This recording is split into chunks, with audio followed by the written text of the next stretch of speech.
이번에 와이프랑 캄보디아 여행을 다녀오고 나서 귀신의 존재에 대한 저의 생각이 바뀌었습니다. 좋게 바뀌었을까요? 저희는 처음으로 자유여행을 가게 돼서 설레이면서 떨리기도 했습니다. 캄보디아 시엠립에 도착을 해서 숙소를 잡고 시내 야시장, 앙코르와트, 먹거리 등을 즐기면서 여행을 즐겼습니다.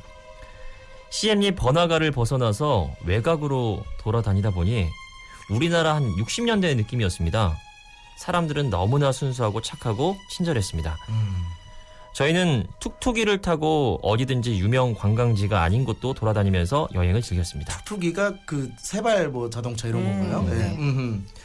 여행 3일차 아주 한적하고 조용한 길로 툭툭이 타고 돌아다니다가 작은 마을을 발견했습니다. 생각보다 마을이 너무 이뻐서 그 마을을 걸으면서 돌아다녔죠. 툭툭이 아저씨가 돌아다니면서 한 3시간 후에 내려준 곳에서 다시 만나자는 이야기를 했습니다. 캄보디아 툭툭이 아저씨들은 손님을 놓치기 아까워서 툭툭이에서 한 2시간, 3시간을 기다려주기도 하는데요. 저희는 돌아다니다 보니 그 마을이 너무나 마음에 들어서 하룻밤을 보내기로 했습니다. 저희를 기다리고 있었던 툭툭이 아저씨에게 그리고 4달러를 그냥 드리고 보내드렸습니다. 저희 숙소는 좀 많이 허름했지만 그래도 이런 느낌을 느끼고 싶어서 설레이는 마음으로 짐을 풀고 가방에 있는 간단한 음식으로 끼니를 때웠죠. 저녁밥을 먹고 나서 산책 겸 마을 구경을 하러 밖으로 나왔는데 생각보다 너무 어두워서 조금 으스스하고 무서웠습니다. 캄보디아는 전기시설, 물이 너무나도 열악하더라고요. 저는 조금은 무서웠지만 와이프 손을 꼭 잡고 걸어가고 있는데 한 10분쯤 걸어갔을까요? 엄청나게 큰 나무가 있는 거예요. 멀리서는 너무 어두워서 잘 보이지 않았는데 가까이서 보니까 정말 나무가 엄청 컸습니다. 나무 틈 사이사이에 보니까 끈으로 만들어진 예쁜 팔찌 같은 것들이 있었습니다. 전 너무 이뻐가지고 여보 이거 봐봐, 이거 정말 이쁘다. 여보 팔에 잘 어울릴 것 같은데 이거 한번 해봐. 와이프도 마음에 들었는지 예쁘네. 잘 어울리지? 예쁘다. 하면서 만족하더라고요. 나무에 팔찌가 많이 걸려 있었지만 그중에서 제일로 이쁜 걸로 하나 골랐습니다. 그런데 그때 지나가던 캄보디아 할머니가 저희를 보더니 뭐라고 하는데 저희가 알아들을 수가 없었습니다. 캄보디아에서 1달러 달라는 사람이 너무 많아서 그런 분인 줄 알고 제가 1달러를 드렸더니 그래도 계속 캄보디아 말로 뭐라고 하시는 겁니다. 저희는 알아들을 수가 없이 그냥 모른 척하고 숙소로 돌아가는데 자꾸 따라와서 저희한테 말을 거는 거예요. 집요하게 계속 따라오는 할머니 때문에 조금은 무서워졌고 숙소로 도망치듯 뛰어서 와버렸습니다. 그리고 몸이 너무 피곤해서 둘 다 일찍 잠이 들었어요. 저는 새벽에 목이 너무 말라서 눈을 떴는데 이상하게 움직이려고 하니까 몸이 움직여지지가 않았습니다. 정말 답답해서 미칠 것 같았습니다. 그러고 있는데 갑자기 제 머리 위에서 캄보디아 여자가 얼굴을 쑥 내미는 거예요. 제가 너무 놀라서 소리를 질렀지만 아무런 소리가 나지 않았습니다. 그런데 캄보디아 여자는 그런 저를 보고 씩 하고 계속 웃는 거예요. 얼굴은 엉망이었고 너무 무섭게 생겨서 똑바로 쳐다보지도 못하겠더라고요.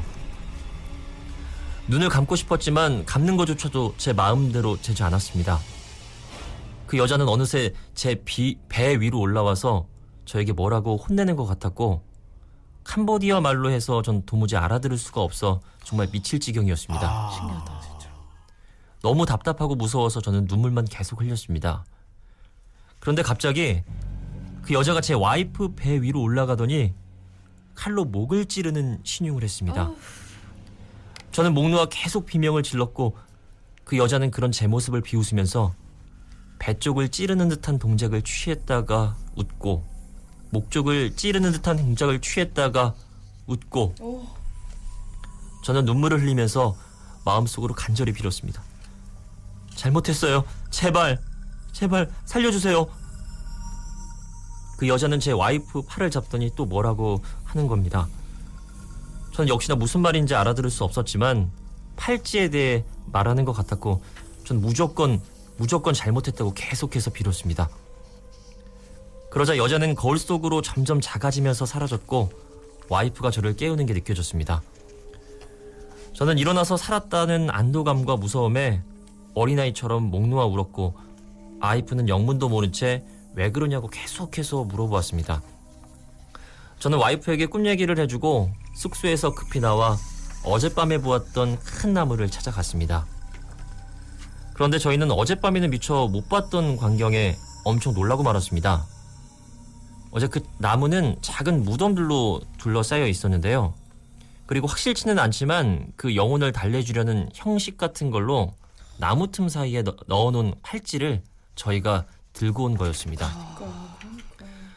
서둘러 어제 그 팔찌를 다시 제자리에 조심히 놓고 죄송하다는 마음속으로 되뇌이면서 그 마을을 서둘러 빠져나왔습니다. 그리고 생각을 해보니 어제 그 할머니가 계속 저희에게 말하려던 게 팔찌를 들고 가면 안 된다 그 말을 전하려고 했던 게 아닌가 너무 소름 끼치고 무섭더라고요. 캄보디아 여행을 다녀와서도 계속 머릿속에서 잊혀지지 않는 그 여자의 웃는 모습 때문에 아직도 무섭고 힘듭니다. 캄보디아에서. 아, 나 팔찌 이 부분에 이거 가져가면 안 될 텐데 했어요. 캄보디아에서. 예. 네. 그게 참 신기하지 않아요? 할머니가 가져가지 말라고 했던 게 맞는 것 같아요. 예. 그쵸. 그걸 왜 가져가냐고. 그죠. 예. 근데 캄보디아 말을 모르니까. 네, 네, 네. 그리고 이것도 대단하지 않아요? 예. 꿈속에서 가위에 눌렸는데 캄보디아 오. 말로 예. 얘기를 그러니까 했다는 게. 원래 귀신이 네. 의식의 흐름이기 때문에 네. 한국말로 할 줄 알았는데 네. 오. 그 캄보디아로 말로 했다는 건 그거 진짜 신기하다. 그죠? 그러고 보니까 아까 무당 얘기를 했었는데 예. 지난번에 뭐 다큐를 하나 봤는데 예. 독일 여자분인데 우리나라 신이 들린 거예요. 어. 한 번도 태어나서 한국말을 들어본 적이 없는데 없는데. 한국말을 듣는 거야. 그리고 알아듣는 거. 한국말로 얘기를 해요. 와. 독일인요. 예. 예. 그런 거 보면은